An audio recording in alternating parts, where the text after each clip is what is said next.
Warning, the following images you are about to see were not drawn by a third grader and may cause mild headaches, heart failure, and/or melting eyeballs. Viewer discretion is advised. So the day finally came where I wanted to see what membership had to offer. I was a broke-ass little kid with no money and no job, so I did what any kid in my situation would do and begged mommy for some money. Now I come from a semi-poor family with 2 brothers and a single mom, so money was definitely hard to come by, and convincing my mom to buy me membership was going to be even harder. After days of begging, she finally gave in and got me members. Ah, the sweet taste of victory. I logged in with my newly acquired membership status with no idea what to do first. There was so much to offer and so little time. I was now a part of this wonderful world of members, so I used it to my full advantage and picked Flax. Lots and lots of Flax. Back in the day, Flax was like 100 GP a pop, and you could spin it into bowstring for 200 GP. Let's just say after a few days of picking Flax, I was rolling in the dough. I had like 5 mil and I felt godlike. At one point, I saw some guy doing some awesome emote where he made a bow and stuff, and I thought it was pretty fucking epic.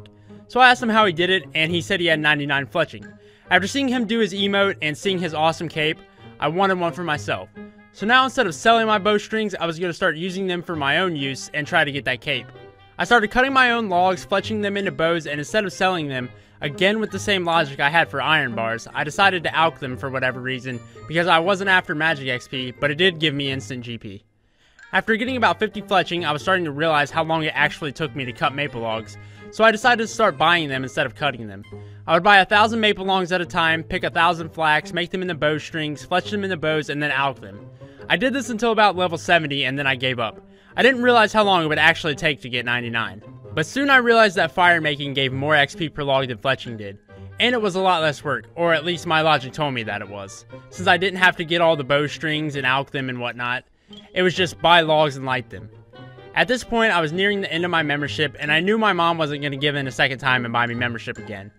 And I knew fire making was a non-member skill as well, so I kind of just stuck with it. I got to about level 70 while I was a member, and I had quite a bit of maple logs stocked up in my bank. So I became a non-member again, and I had a little mini panic attack, because I knew I had all of these maple logs that I spent loads of money on in my bank, and I thought I wouldn't ever be able to use them. You don't even know the sigh of relief I had when I logged in and realized that maples were free to play. I kept up with my fire making and free to play and got around level 90 when I found out a real life friend of mine actually played the game as well. We got into talking about it and he told me he was level 100 combat, which was insane to me at the time because I was around level 60. He asked me if I was a member and I told him no because my mom wouldn't get it for me. And so he offered to buy me membership for a month. Now today as a 20-year-old man, yeah, that's right, I'm a man, I would have declined the offer because I hate people offering to spend money on me. But as a 15-year-old greedy kid who got a raging boner over a $1 bill, I happily accepted his offer. Now it was time for membership round 2, and this time there was no fucking around. This is when I made the transition to the hardcore RuneScape player that I am now.